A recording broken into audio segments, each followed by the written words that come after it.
اعوذ باللہ من الشیطان الرجیم بسم اللہ الرحمن الرحیم یا بنی آدم قد انزلنا علیکم لباسا یواری سوآتکم وریشا ولباس التقوی ذلک خیر ذلک من آیات اللہ لعلہم یذکرون یا بنی آدم لا یفتننکم الشیطان کما اخرج ابویکم من الجنۃ ینزع عنہما لباسہما لیریہما سوآتہما انہ یراکم ہوا وقبیلہ من حیث لا ترونہم انا جعلنا الشیاطین اولیاء للذین لا یؤمنون وَإِذَا فَعَلُوا فَاحِشَةً قَالُوا وَجَدْنَا عَلَيْهَا آبَاءَنَا وَاللَّهُ أَمَرَنَا بِهَا قُلْ إِنَّ اللَّهَ لَا يَأْمُرُ بِالْفَحْشَاءِ أَتَقُولُونَ عَلَى اللَّهِ مَا لَا تَعْلَمُونَ قُلْ أَمَرَ رَبِّي بِالْقِسْطِ وَأَقِيمُوا وُجُوهَكُمْ عِنْدَ كُلِّ مَسْجِدٍ وَادْعُوهُ مُخْلِصِينَ لَهُ الدِّينَ كَمَا بَدَأَكُمْ تَعُودُونَ فَرِيقًا هَدَىٰ وَفَرِيقًا حَقَّ عَلَيْهِمُ الضَّلَالَةُ إِنَّهُمُ اتَّخَذُوا الشَّيَاطِينَ أَوْلِيَاءَ مِن دُونِ اللَّهِ وَيَحْسَبُونَ أَنَّهُم مُّهْتَدُونَ يَا بَنِي آدَمَ خُذُوا زِينَتَكُمْ عِندَ كُلِّ مَسْجِدٍ وَكُلُوا وَاشْرَبُوا وَلَا تُسْرِفُوا إِنَّهُ لَا يُحِبُّ الْمُسْرِفِينَ صدق اللہ العظیم۔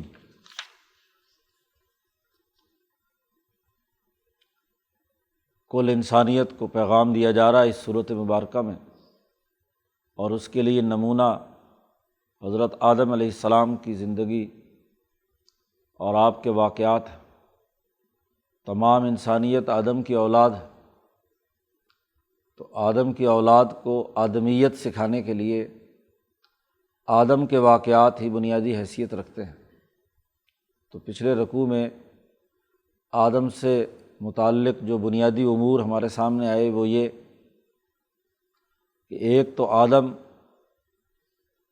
کا دشمن شیطان اور آدم کے درمیان شروع دن سے دشمنی ہے۔ دوسری بات یہ کہ آدم علیہ السلام نے جب غلطی یا لغزش کی، نسیان سے، بھول چوک سے، تو اس پر معافی مانگی، اللہ کے سامنے اس بات کا اعتراف کیا کہ ربنا ظلمنا انفسنا، کہ ہم نے اپنے اوپر ظلم کیا ہے، ہمیں معاف کر دے۔ اور شیطان نے بھی جو حرکت کی اس پر اس نے تکبر اور غرور کیا۔ تو انسانیت پر ذمہ داری عائد ہوتی ہے کہ وہ اپنے آباء و اجداد میں آدم علیہ السلام کے طرز فکر و عمل کی پابندی کرے۔ مکے کے مشرک کہتے تھے کہ ہم اپنے آباء و اجداد کے دین پر ہیں، تو یہ آباء و اجداد تو بعد کے ہیں، سب سے پہلا جو ابا جان ہے وہ تو آدم علیہ السلام ہے۔ اگر آباء و اجداد ہی کی پیروی کرنی ہے تو پھر اپنے سب سے بڑے باپ کی، دادے کی کرنی چاہیے۔ درمیان میں اگر لوگ خراب ہو گئے ہوں تو وہ تو معیار اور نمونہ نہیں بنتے۔ تو چونکہ انسانوں کو دعوت دینی ہے اور وہ کہتے ہیں کہ ہم اپنے آباء و اجداد کی یا اپنے بزرگوں کی جو نسلی ہیں ان کی ہم بات مانتے ہیں، تو ان تمام سے بڑا جو جد امجد ہے وہ تو آدم علیہ السلام ہے، تو پھر ان کی پیروی کرنی چاہیے۔ دشمن جو آدم کا ہے اس کی بات نہیں ماننی چاہیے۔ تو اب اعمال کا جائزہ لو کہ کون کون سے اعمال شیطان کے وسوسے سے ہیں اور کون کون سے اعمال جو ہیں وہ آدم کے اپنے ہیں۔ شیطان وسوسہ ڈالتا ہے، تو اس وسوسے میں انسان پر جب کوئی گزرتی ہے تو ایک وقتی نسیان تو ہو سکتا ہے، کوئی انسان بھول چوک کر تو غلطی کر سکتا ہے آدم کی اولاد ہونے کی وجہ سے، لیکن وہاں بھی جب شیطان نے وسوسہ ڈالا اور انہوں نے وہ درخت چکھا اور ان کی شرمگاہیں کھلیں تو فوراً فتفقا یخصفان علیہما من ورق الجنہ، تو اپنی شرمگاہوں کی حفاظت کے لیے فوری طور پر اور کچھ نہیں ملا تو پتے جسم پر لگانے لگے۔ تو ننگے ہونا یہ انسانیت کے لیے عیب ہے۔ اس اگلے رکوع میں جو اگلی گفتگو ہو رہی ہے وہ یہ کہ مکے کے مشرک عجیب عجیب رسومات انہوں نے بنائی ہوئی تھیں۔ ایک یہ کہ اللہ کے پاک گھر میں ہمیں طواف جب کرنا ہے حج کے موقع پہ یا ویسے طواف، تو یہ ہمارے کپڑے سود خوری کے ہیں، حرام کاری کے ہیں، لہٰذا غلط مال اور ناجائز مال سے ہیں، تو کپڑے اتار کر طواف کرنا چاہیے۔ گناہ صاف کرنے ہیں تو جیسے گناہوں کی صفائی کے لیے ہم اللہ کے گھر کا طواف کر رہے ہیں، تو عورتیں اور مرد ننگے طواف کرتے تھے۔ وہ کہتے تھے کہ لباس حرام مال سے بنا ہے، تو شیطان نے وسوسہ ڈال کر ان کو ننگا کر دیا، اور اللہ کے گھر میں۔ تو یہاں اس اگلے رکوع میں انہیں حکم دیا جا رہا ہے کہ بھئی یہ بات تو قطعی غلط ہے، اگر آباء و اجداد کی پیروی کرنی ہے تو پھر آدم کی پیروی کرو، کہ ان سے اگر غلطی سے ایک شیطان کے وسوسے سے ایک کام ہو گیا تو انہوں نے تو اپنے آپ کو چھپانے کی کوشش کی، اپنی شرمگاہوں کو، نہ یہ کہ وہ ننگے پھرتے رہیں، حالانکہ وہ تو میاں بیوی تھے آدم اور حوا، اس کے باوجود انہوں نے اپنے آپ کو چھپایا۔ اور یہاں تم سارے غیر مرد اور عورتیں مل کر طواف کرتے ہو ننگے ہو کر، تو شرم آنی چاہیے تمہیں۔ اس پر قرآن حکیم نے کہا یا بنی آدم، اے آدم کی اولاد، قد انزلنا علیکم لباسا، ہم نے تم پر لباس نازل کیا ہے، تمہیں طریقہ سکھایا ہے۔ نزول سے مراد صرف یہ نہیں کہ وہاں سے کپڑے ہوئے تیار کیے ہوئے لا کر سلے سلائے اللہ میاں نے پہنا دیے، مطلب یہ کہ تمہارے یہاں تمہیں ایک ارتفاق سکھایا ہے کہ کپاس کاشت ہوگی، اس میں سے دھاگا بناؤ گے، دھاگے سے پھر کپڑا بناؤ گے، تو لباس بنانے کا طریقہ ہم نے تمہیں سکھایا۔ تو یہ ہم نے تمہارے لیے لباس نازل کیا ہے، کس لیے ہے؟ یواری سوآتکم، تم اپنی شرمگاہوں کی حفاظت کرو، چھپاؤ ان کو۔ ایسا لباس، ایسی پوشاک تمہارے لیے آئی ہے جو تمہاری شرمگاہوں کو چھپائے، ایک۔ اور دوسرا اس لباس کا فائدہ یہ ہے کہ وریشہ، تمہاری زیب و زینت اور آرائش اس میں ہوتی ہے، انسان باوقار لگتا ہے لباس میں۔ ننگ دھڑنگ کوئی انسان وہ تو ایسے ہی کوئی مخلوق بھوت چڑیل بن جاتی ہے، تو ننگ دھڑنگ ہونا انسانیت کی وقار کے خلاف بات ہے۔ تو اس لیے لباس تمہارے لیے زیب و زینت اور آرائش کی جگہ چیز بنائی ہے۔ لباس کے دو فائدے ہیں، ایک تو ستر محفوظ ہوتا ہے، شرمگاہیں محفوظ ہوتی ہیں، شہوتیں اور خواہشات نہیں ابھرتی، اور دوسرا لباس کا مقصد آرائش ہے، زیب و زینت ہے، انسان کو باوقار لگنا چاہیے۔ تو جتنا بہترین اور عمدہ لباس ہوگا اتنے ہی اس کی شخصیت میں نکھار اور وقار پیدا ہوگا۔ تو تمہارے لیے ہم نے لباس اتارا۔ اب یہاں ارتفاقات کے فائدے بیان کرنا شروع کیے ہیں کہ آدمیت کے بنیادی اساسی اصولوں میں آدمی کی بڑی بنیادی شناخت یہ ہے کہ وہ ایک باوقار لباس میں ہو جو اس کی زیب و زینت اور آرائش کا سبب بنے۔ یہ انسانیت کا مسلمہ اصول ہے۔ یہ کوئی عبادت نہیں ہے کہ ننگے ہو کر کہتے ہیں ہم اللہ کی عبادت کر رہے ہیں۔ عبادت کے لیے بھی لباس کی ضرورت ہے۔ شہنشاہ کے دربار میں حاضر ہونا ہے تو بے لباس ہو کر اپنے بادشاہ اور حکمران کے سامنے جاتے ہو، وہاں تو اچھے طریقے سے بن ٹھن کے نئے سے نیا سوٹ پہن کے جاتے ہو، اور جب اللہ کے دربار میں بیت اللہ میں جانا ہے تو وہاں اب طواف کرنا ہے اور ننگے کرنا ہے، تو یہ قطعی غلط ہے۔ ایک لباس تمہارے لیے اتارا یہ جسم کا، جو تمہاری بہیمیت اور حیوانیت کے عیب کو چھپاتا ہے، زیب و زینت کا باعث ہے تمہارے جسمانی وقار کے لیے۔ اور ایک تمہیں لباس دیا ہے لباس التقویٰ ذالک خیر، ایک پرہیزگاری کا لباس ہے جس کا تعلق قلب کی صفائی اور ستھرائی سے ہے۔ یہ جسمانی لباس جو دل اور باطنی امراض اور خرابیاں ہیں ان کو دور کرنے کا باعث بھی بنتا ہے، تو اس لیے تقویٰ کا لباس بھی اختیار کرو، یعنی دلوں کو پاکیزہ رکھو، فحشاء اور خرابیاں تمہارے دماغ میں سرایت نہ کریں، شیطان کے اثرات تم پر نہ آئیں۔ تقویٰ دلوں کا ادب، تو دلوں کا یہ ادب اللہ کے حضور میں اور انسانیت کی عزت اور احترام، یہ بھی ایک لباس ہے۔ تو ایک باطنی لباس چاہیے جو روح کی حفاظت کرتا ہے، اور ایک ظاہری لباس چاہیے جو جسم اور بہیمیت اور حیوانیت کی حفاظت کرتا ہے۔ تو دونوں لباس تمہارے لیے ہم نے اتارے ہیں، اور تقویٰ کا لباس تو اس سے بھی زیادہ بہتر ہے۔ جب انسان متقی اور پرہیزگار ہوتا ہے تو اپنی دماغی اور روحانی قوتوں کو اعلیٰ مقاصد کے لیے استعمال کرتا ہے۔ انسان کی روح کے دو پہلو امام شاہ ولی اللہ دہلوی بیان فرماتے ہیں۔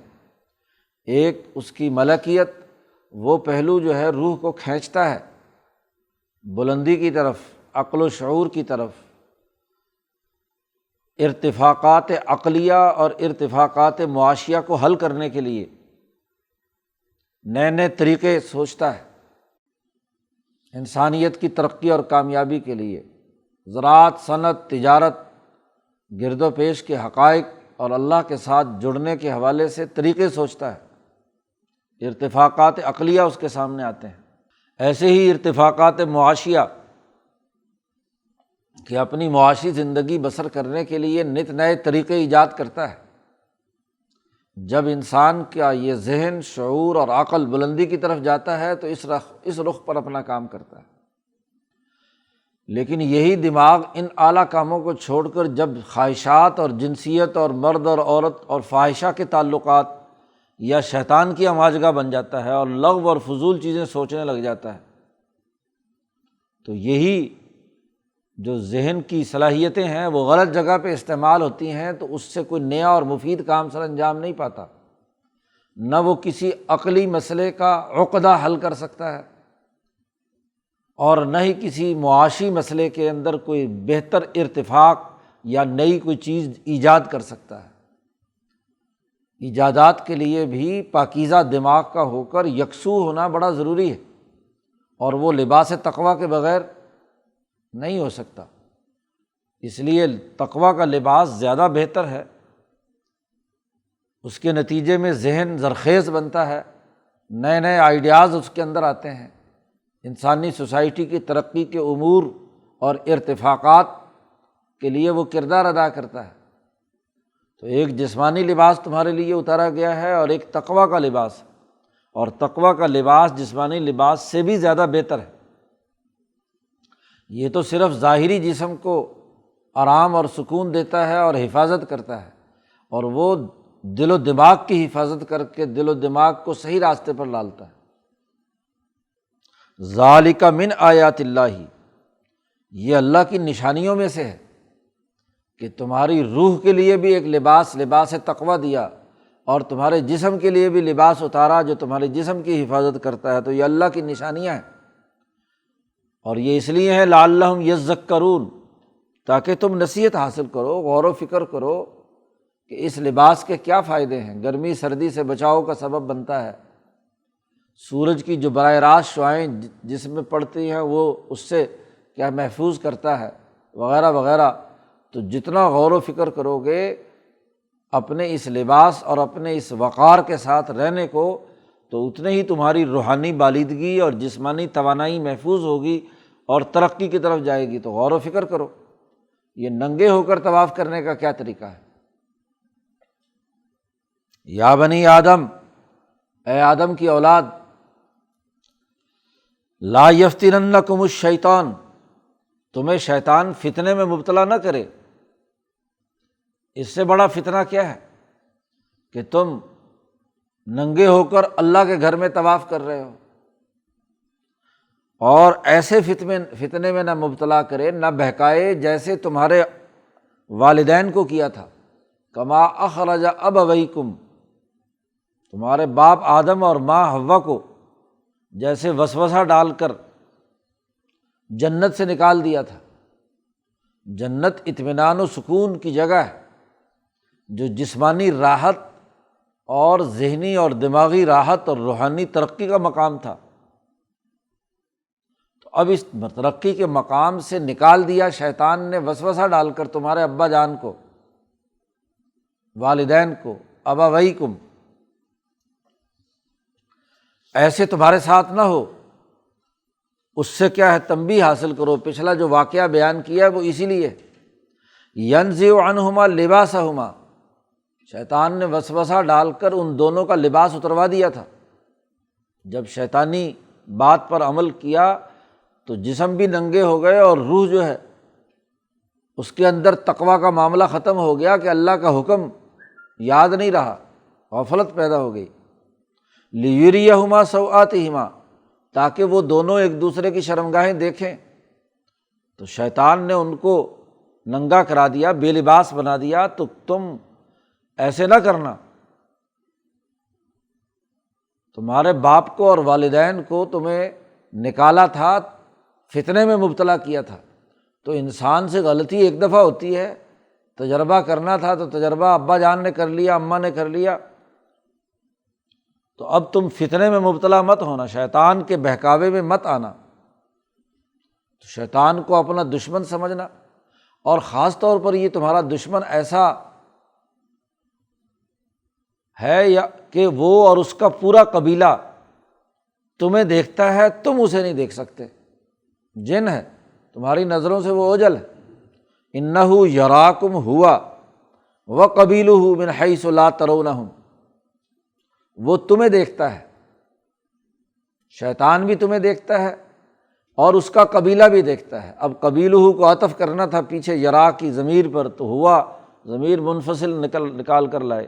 انہ یراکم ہوا وقبیلہ من حیث لا ترونہم، وہ تمہیں بھی دیکھتا ہے، ہوا وہ شیطان، اور وقبیلہ، اور اس کا جو قبیلہ ہے شیطانی پورا، تمام جن، وہ تمہیں دیکھتے ہیں من حیث، ایسی حالت میں، ایسی جگہ سے کہ لا ترونہم، کہ تم انہیں نہیں دیکھ سکتے۔ فضا میں جن پھر رہے ہیں تو وہ ہمیں دیکھتے ہیں انسانوں کو، لیکن ہم انہیں نہیں دیکھ سکتے۔ تو ایسا خطرناک دشمن تو زیادہ خرابی کا باعث ہوتا ہے۔ آپ دشمن کو دیکھ رہے ہوں اور دشمن آپ پر دشمنی کا وار کرے تو آدمی کو پتہ چل جاتا ہے کہ دشمن وار کر رہا ہے، لہذا اس کے اوپر اس کی بات نہیں ماننی، اس کے اوپر مقابلے پہ دوسرا وار کرنا ہے۔ لیکن اگر دشمن ایسا خفیہ ہو کہ وہ تو ہماری ہر طرح کی حرکتیں دیکھتا ہے اور ہم اس کو نہ دیکھ سکیں، تو اس کا تو کام ہے شیطانی کرنا۔ اور انسان کو گمراہ کرنے میں سب سے زیادہ خرابی وہ کرتا ہے انسان کی شرمگاہوں کے ساتھ۔ حدیث پاک میں آتا ہے، نبی اکرم صلی اللہ علیہ وسلم نے فرمایا، ان الشیطان یلعب بمقاعد بنی آدم، کہ یہ شیطان جو ہے تمہاری شرمگاہوں کے ساتھ کھیلتا ہے، اکساتا ہے، شہوتیں ابھارتا ہے، خاص طور پر جب انسان بے لباس ہوتا ہے۔ باتھ روم میں بھی گئے، استنجے میں بھی گئے، لباس اتارا تو وہاں طرح طرح کے خیالات ڈالتا ہے۔ ہاں جی، تو یہ وسوسے ڈال کر تمہاری شرمگاہ کے ساتھ کھیلتا ہے، تھپکی لگاتا ہے، شہوتیں ابھارتا ہے۔ تو ایسے شیطان سے تو بچنا ضروری ہے۔ انہی حرکتوں کی وجہ سے تو تمہارے ابا جان جنت سے باہر نکال دیے گئے، اس نے وسوسہ ڈالا۔ تو اس راستے پر نہ چلنا، کما اخرج ابویکم، جیسے تمہارے باپ دادا کو نکالا تھا ایسے ان کے چکر میں مت آنا۔ انا جعلنا الشیاطین اولیاء للذین لا یؤمنون، ہم نے شیطانوں کو دوست اور رفیق بنا دیا ہے ان لوگوں کا جو ایمان لانے والے نہیں ہیں۔ اس نے وسوسہ ڈالا ایمان نہ لانے کا، تو انہوں نے قبول کر لیا، اور جیسے ہی انہوں نے قبول کر لیا تو ان کے درمیان دوستی ہو گئی۔ اب وہ ہر قدم پر شیطان کی بات ہی مانتے ہیں۔ تو اصل میں یہ آدم کی نقش قدم پر نہیں ہے، آدم سے تو غلطی ہوئی تھی تو فوری طور پر کیا معافی مانگ لی، اور یہ لوگ جو ہے غلطی کرتے ہیں اور پھر غلطی کو درست ثابت کرنے کے لیے مزید شیطانیاں کرتے ہیں۔ انا جعلنا الشیاطین اولیاء للذین لا یؤمنون، کیونکہ دنیا کا نظام ایسا ہی بنایا ہے، امتحان گاہ ہے، تو ہم امتحان کے لیے دنیا میں بھیجا تھا۔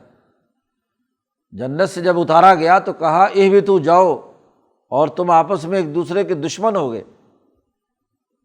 تو یہ دشمنی کا کام دنیا میں چلنا ہے۔ تو اب چونکہ یہ امتحان گاہ ہے تو امتحان میں جو آدمی غلط پرچہ حل کرنا چاہتا ہے تو ہم اس کو بھی مدد دیتے ہیں، اس کو قلم چاہیے، کاغذ چاہیے، پینسل چاہیے، ممتحن کا کام ہے اس کو مہیا کرنا، چاہے وہ غلط لکھے یا صحیح لکھے۔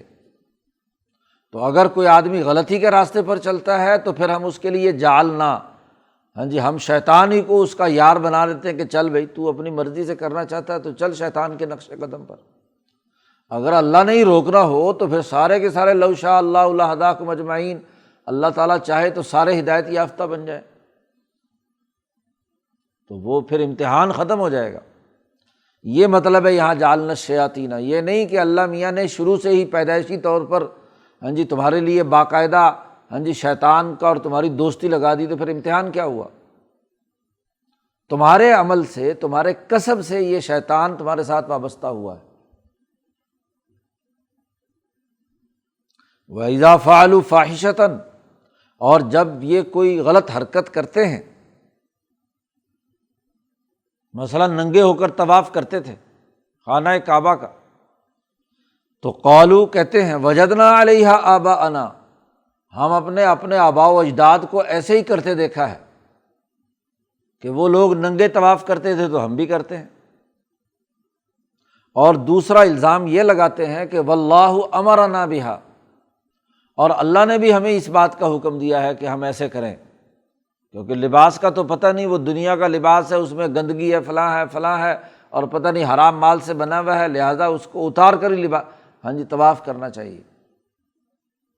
دو بڑی خرابی بیان کر رہے ہیں، ایک تو یہ کہ آباء و اجداد یہی کام کرتے چلے آئے ہیں، اور دوسرا اللہ پر جرأت کر کے جھوٹا الزام لگاتے ہیں کہ اللہ نے بھی یہی حکم دیا ہے۔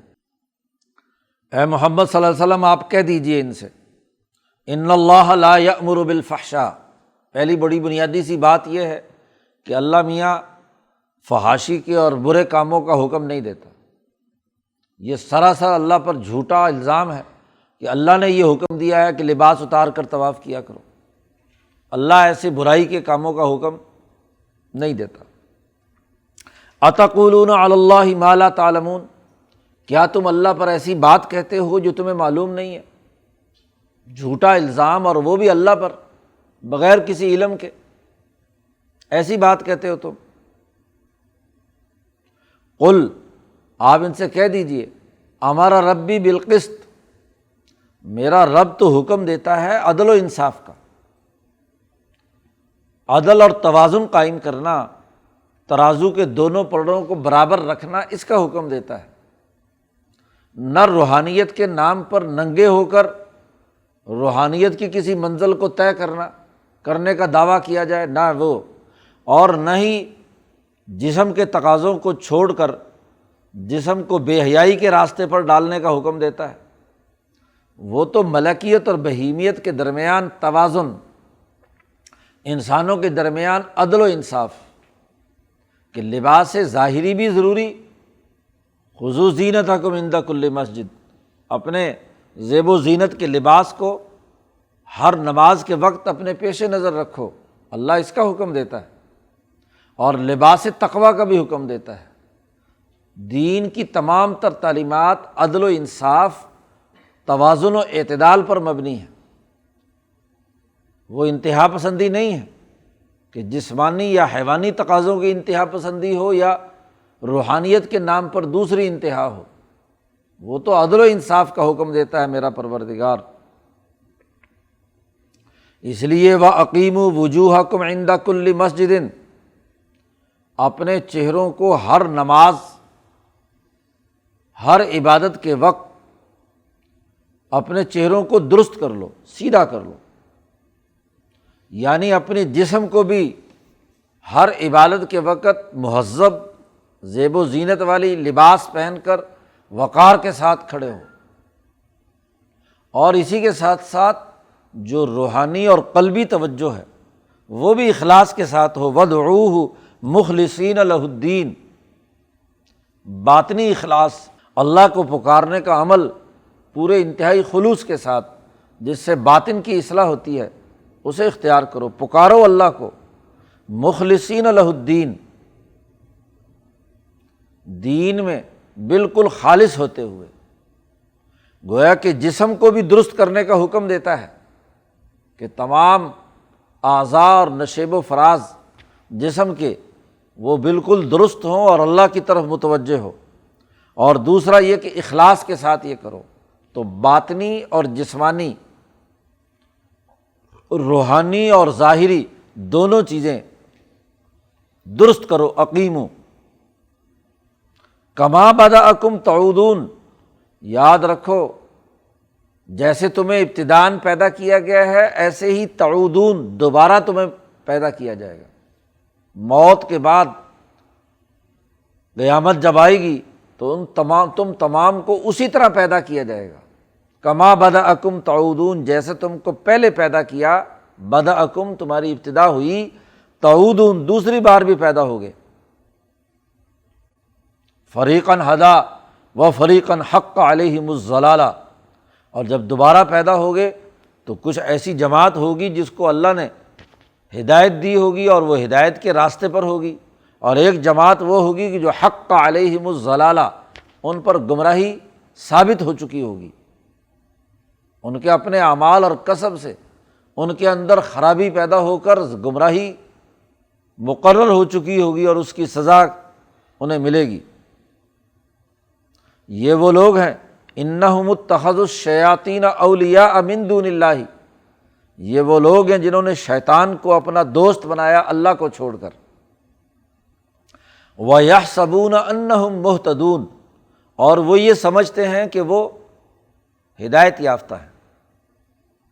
ایک یہ کہ ایک انسان غلط کام کر رہا ہو اور اسے یہ احساس ہو کہ میں غلط کام کر رہا ہوں، پھر تو کیا ہے، اس کی اصلاح اور درستگی ہو سکتی ہے، لیکن کام غلط کر رہا ہو اور سمجھے کہ میں تو بڑے سیدھے راستے پر چل رہا ہوں، میں تو بہت ہی اعلیٰ درجے کا عمدہ کام کر رہا ہوں، تو شیطان ایسے ہی دوستی لگاتا ہے کہ بظاہر وہ اپنے خیال کے مطابق اچھا کام کر رہا ہوتا ہے، لیکن حالانکہ وہ غلط کام کر رہا ہے۔ اب جیسے یہاں پیچھے آدم کو شیطان نے وسوسہ ڈال کر بڑی پکی قسمیں اٹھا کر کہا کہ بھائی تم ہمیشہ ہمیشہ کے لیے امر ہو جاؤ گے، بس یہ پھل کھا لو تو تم ہمیشہ ہمیشہ رہو گے۔ اب اس ہمیشگی کے رہنے کے لالچ میں کہ ہم ایک بڑا اچھا کام کرنے چل رہے ہیں تو درخت کا پھل کھا لیا، اس کو چکھ لیا۔ اب بظاہر اچھا کام تھا لیکن حقیقت میں کیا ہے، اس کا نتیجہ یہ ہوا کہ ان کو جنت سے نکلنا پڑا۔ تو جو شیطان کے وسوسے کی اتباع کرتا ہے اور پھر بعد میں دوستی لگا لے، ہاں غفلت سے نسیان سے معاملہ ہوا اور پھر اس کے بعد معافی تلافی ہو گئی تو مسئلہ کسی درجے میں حل ہو جاتا ہے، لیکن یہاں تو کیا ہے، جرم سرزد ہوا اور پھر جرم سرزد ہونے کے بعد یارانے اور دوستیاں لگا لی کہ جب بھی شیطان کوئی نیا ملمہ کاری سے مسئلہ پیش کرے تو اسی کے پیچھے چل پڑے، تو ان کے اوپر گمراہی حق ثابت ہو چکی، حق علیہم الضلالہ۔ اب قرآن حکیم رکوع ختم ہو رہا ہے تو آخری آیت میں پھر یہ کہتا ہے وہی جو شروع رکوع میں کہی تھی، کیونکہ سب سے بڑی غلط حرکت جو یہاں تھی وہ بے لباس ہو کر طواف کرنے کی تھی، تو اللہ نے دوبارہ حکم دیا یا بنی آدم، اے آدم کی اولاد، خذوا زینتکم عند کل مسجد، اپنا لباس استعمال کرو ہر نماز کے وقت، ہر مسجد میں، چونکہ مسجد حرام میں یہ حرکت کرتے تھے طواف والی، تو مسجد سے مراد مسجد بھی ہو سکتی ہے، عبادت گاہ، اور حضرت شیخ الہند نے یہاں ترجمہ کیا نماز کے وقت، تو مصدر میمی مسجد سے بنا کر سجدہ اور سجدے سے مراد نماز، کیونکہ نماز کی جو اعلیٰ ترین عبادت ہے، قیام اور رکوع کے بعد سب سے اہم ترین جو نماز ایک رکعت کے اندر اللہ کی حضور میں نماز ہے وہ سجدہ ہے۔ تو اب سجدے کی بنیاد پر یہاں نماز کی ترجمہ حضرت نے کر دیا، تو نماز ہو یا مسجد ہو، مسجد میں داخلہ بغیر لباس کے نہیں ہو، اور لباس بھی وہ جو تمہیں اچھا لگے، لباس پہن کر آئے، کوئی ایک پینچا ایک طرف جا رہا ہے ایک دوسری طرف جا رہا ہے، ایک چھوٹا بازو ایک غلط بازو لمبا، کوئی بے ڈھنگا سا لوگوں کو دیکھ کر لگے کہ بے وقوف کوئی آ گیا، نہیں، زینتکم کہا ہے، باوقار لباس پہن کر آؤ، عزت اور احترام کے ساتھ، ایک مقدس جگہ پہ آ رہے ہو تو لباس تمہارا باوقار ہونا چاہیے، اچھا اور عمدہ ہونا چاہیے۔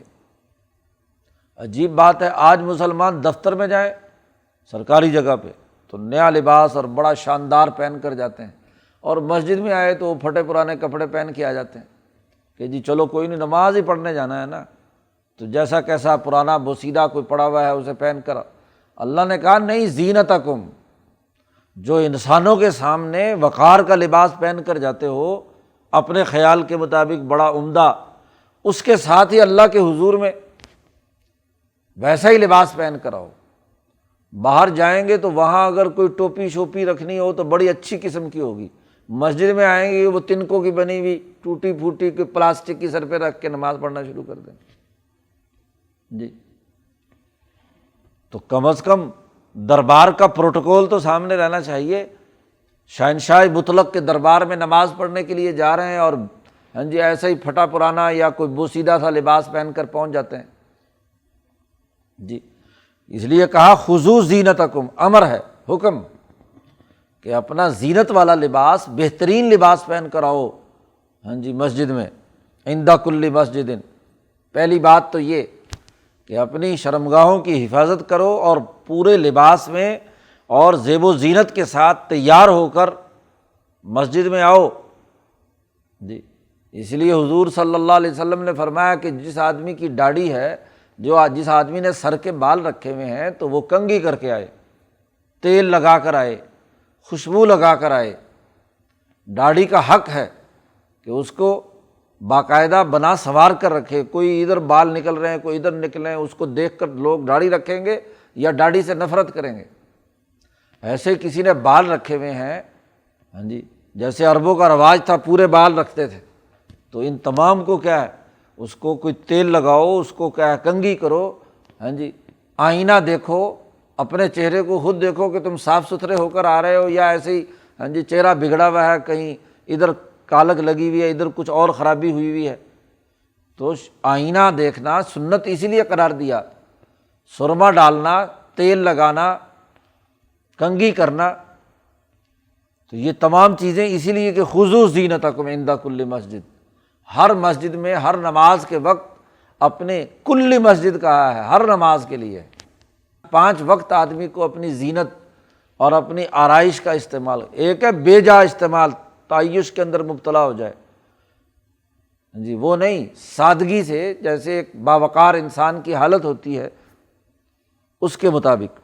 اور اگلا اصول اور ضابطہ بھی بیان کر دیا کہ وَكُلُوا وَاشْرَبُوا وَلَا تُسْرِفُوا، کھاؤ اور پیو، وَلَا تُسْرِفُوا، اور حد سے تجاوز مت کرو۔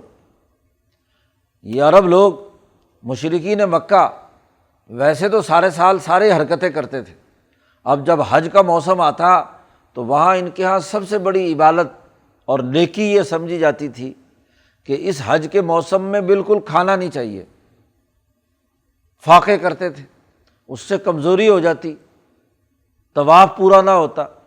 اسی طریقے سے ادھر حج کے لیے جانا ہے تو بس مینا مزدلفہ میں ہی ڈھیر ہو گئے، عرفات پہنچنے کی طاقت ہی نہیں ہوتی تھی۔ تو ایک انتہا یہ ہے کہ آدمی اتنی کم غذا کھائے کہ توانائی اس کے اندر سے ختم ہو جائے۔ تو اللہ میاں نے کہا بھائی یہ کوئی دین ہے، نیکی ہے، نہ کھانا کوئی نہیں، اللہ کو بھوک پیاس کی ضرورت ہے۔ کلو وشربو، کھاؤ پیو، جو اللہ نے انعامات دیے ہیں انہیں اچھی طرح، جو تمہارے رزق حلال اللہ نے مقرر کیا ہے اس میں انتہا پسندی درست نہیں ہے۔ جتنی تمہاری جسم کی ضرورت ہے اسے کھاؤ بھی، اور جو پینے کی چیز ہے وہ پیو۔ اب انہوں نے طرح طرح کی پابندی لگا سکی تھی کہ فلانی چیز کھا سکتے ہیں، فلانی نہیں کھا سکتے، فلانا پی سکتے ہیں، فلانا نہیں پی سکتے، تو انتہا پسندی۔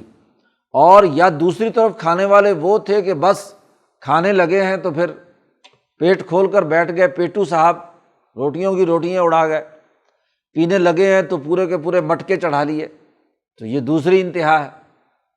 تو اللہ میں نے کہا ولا تسرفوا، حد سے تجاوز مت اختیار کرو، جو تمہارے لیے رزق حلال ہے اسے خوش دلی کے ساتھ، وقار کے ساتھ کھاؤ اور پیو، لیکن ضرورت سے زائد مت کھاؤ۔ اسراف تمام معاملات میں ہے کہ حرام کھانے سے روکا گیا ہے۔ بھائی اپنی محنت مشقت سے کما کر کھاؤ گے تو رزق حلال ہے، دوسرے کا لوٹ کر ادھر سے چھین لیا ادھر سے چھین لیا، سرمایہ پرستی، ہاں جی، تو یہ بھی اسراف ہے، ظلم اور زیادتی۔ اور دوسرا یہ کہ ہو تو بے شک حلال ہی، اور آپ نے محنت سے کمایا ہو، لیکن ایک روٹی یا دو روٹی سے زائد 4 5 10 روٹیاں کھا جائے تو بد ہضمی ہوگی نا۔ اپنی محنت مشقت سے کمایا ہوا مال محض ضائع کرنا ہے نا، ہر وقت پیٹ میں بھی گرانی اور بار بار باتھ روم جانا اور فلانا، تو جو کچھ کھایا پیا اس توانائی کو بھی ضائع کرنا نہیں، جتنی ضرورت ہے اس کے مطابق استعمال کرو، خوب ہاں جی پیٹ بھر کے مت کھاؤ، لا تسرفوا۔ تو نہ تو بغیر ضرورت کے خرچ کرو، توانائیوں کو بچا کر رکھو، اور جو جسم کی ضرورت ہے اس کے مطابق کھاؤ۔ اب آدمی اگر پیٹ بھرا ہوا ہو، یعنی کھایا ہوا اچھا ہو، تو عبادت بھی اچھی طرح کرے گا۔ بھوکا ننگا یا ہاں جی طواف اور حج کے باقی کام کیسے کرے گا؟ تو بھوکا رہنا کوئی ہاں جی عبادت نہیں ہے۔ کھانا پینا یہ توازن ہے، اور حلال مال کھانا، اپنی کمائی اور محنت اور مشقت کا کھانا اور حد سے تجاوز نہ کرنا، یہ اعتدال ہے۔ یہ ہمارا رب بھی بالقسط کی تفصیل بیان کر دی کہ میرے رب نے جو عدل و انصاف کا حکم دیا ہے وہ یہی ہے کہ اعتدال اور توازن کے ساتھ کھاؤ پیو، لباس پہنو اور باوقار حیثیت سے رہو۔ انہ لا یحب المسرفین، اللہ پاک حد سے تجاوز کرنے والے، اسراف کرنے والوں کو پسند نہیں کرتا۔ ادھر کا ہو یا ادھر کا ہو، حرام مال لوٹ لاٹ کر کھایا ہو تو یہ بھی اسراف ہے، اس کو بھی پسند نہیں کرتا۔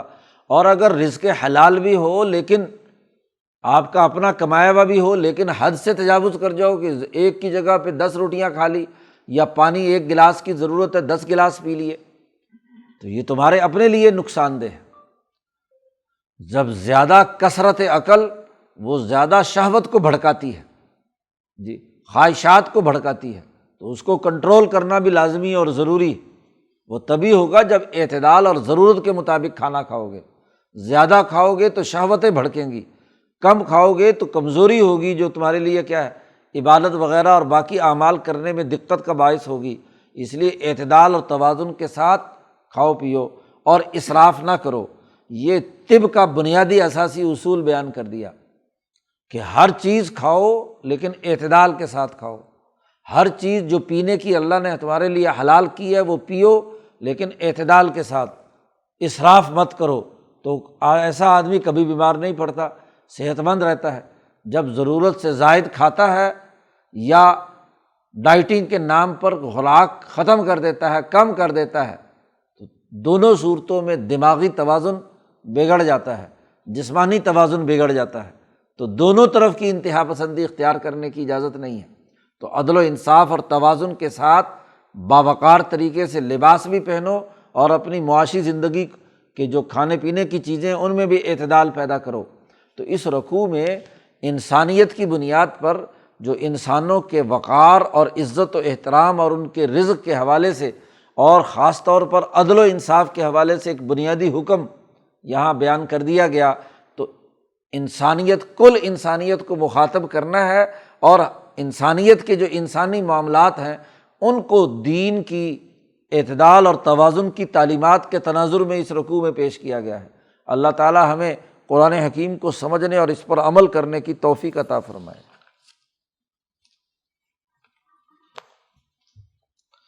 اللہ